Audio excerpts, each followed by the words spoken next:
Welcome to Kenton's videos. Enjoy the video.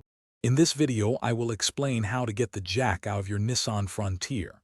First, ensure your truck is parked safely on a level, firm surface.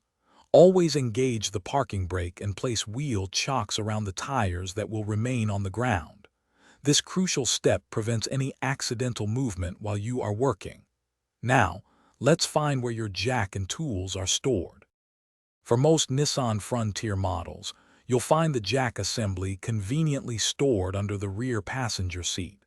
Simply lift the bottom of the seat cushion to access the compartment beneath.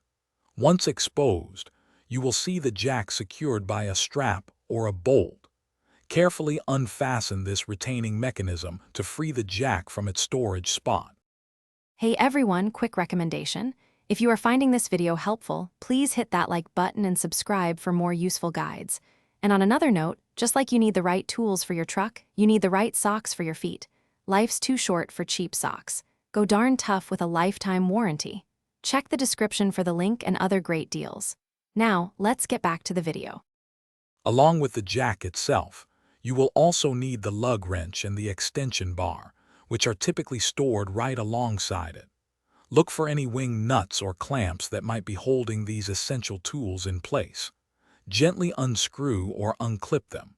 Once released, carefully remove all the components, ensuring you have everything you need before proceeding to the next step. Before using the jack, take a moment to inspect all its components. Make sure everything is present and appears undamaged. It's always a good idea to quickly review your owner's manual for specific operating instructions for your jack model.